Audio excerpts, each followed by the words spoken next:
So one of the things that we don't talk about on our show a lot is the philanthropy that Whiskey Tango Charlie shares with myself and Charles. I'm also a board chair in an education foundation where I really believe that the future is our children. And Charles has been on numerous boards and chaired boards in the education sector. Charles, I think we need to talk a little bit about that education piece. I think, and Nick touched on a little bit, and let's dive in a little bit more about when we talk about, and he mentioned that, is the internships maybe, and the career paths, and let's go a little bit deeper with that conversation, Nick, about, you know, what's happening in the industry with that, with helping young people find a path. Yeah, and so internships, we do have internships through Bardstown Bourbon Company. Engineering has been a big part of that. So we've worked with UK and UVL Engineering. Our plant engineer has had their students come in to work on small projects together, and they kind of present as a full class. Last summer, we had an engineering internship that was working on projects here for us. We have finance internships, HR, and looking at a distiller internship as well on learning the distillery. Usually when we do these internships, they're learning the full process of whatever that job would be, and then we try to give them a project to work on through that internship and complete at the end that would be implemented into the production or business plan. But with the educational piece, we've had Nelson County development come in different ones, the school systems with some of the younger kids, high school kids, and they get to walk through and see. HR will present some of the different job opportunities that you have in the bourbon, like we talked about, marketing, finance, the other jobs that you could do, mechanical types of degrees you could get to move into those jobs. And some schools have started to build out distilling programs as well. University of Kentucky, they started the James B. Beam Distilling Institute, and they have a small distillery. They're doing a lot of research, have a conference every year that brings all those distilleries together as one, to where we're looking to better the industry for the future so it's still here for that next generation.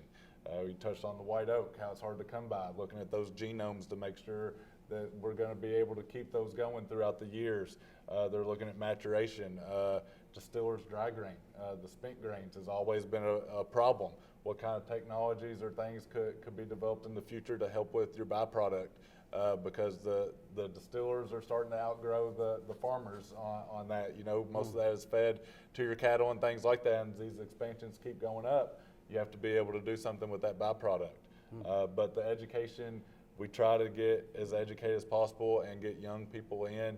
I've had a lot of resumes that have been coming through recently that have completed distilling institutes and certificates that are interested in learning, starting on ground floors and things like that. And we love getting those resumes in. I look for eager, wanting to learn people or experience. It doesn't matter always what degree that you have. Experience, performance, your work ethic, leadership goes in hand just as much as having that piece of paper when I look at it. So there's a lot of people watching our podcast all over the world, really, and they're going, how do I get into this? So we talked a little bit about luck, but truthfully, you grew up in this community, you're part of this community, and now you find yourself back here.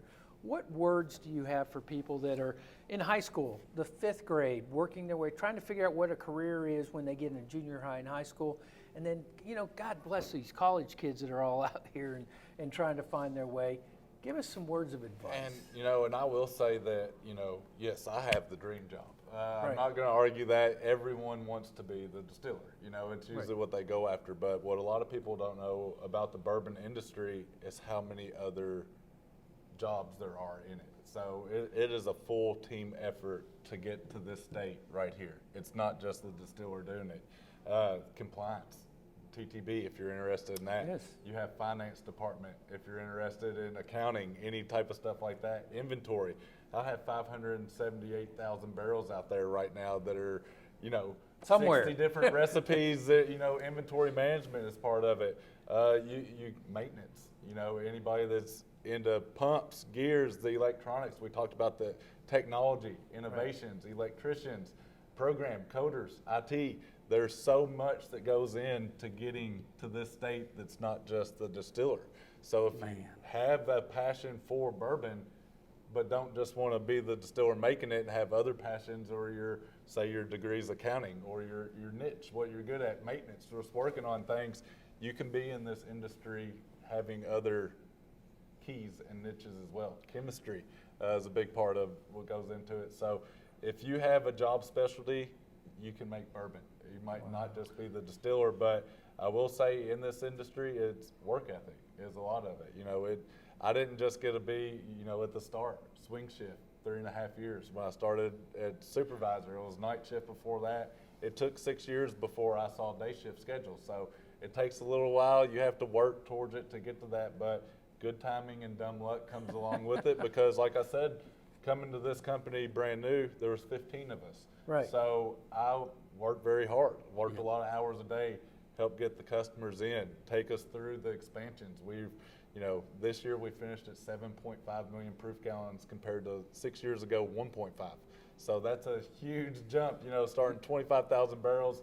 Last year we were 119,000 barrels. So that's a lot of growth in this short amount of time, and it takes a lot of work and being a team player. Like I said, it takes a full team effort to make this run, and there's no doubt in my mind that we have the best team in the business. So. Awesome. So Whiskey Tango Charlie, as you can tell from our conversation here with Nick at Bardstown, it's really more than just the juice. It's a story about what goes on in the background, a story about community, and the involvement and what it takes to bring a great bottle of bourbon to market.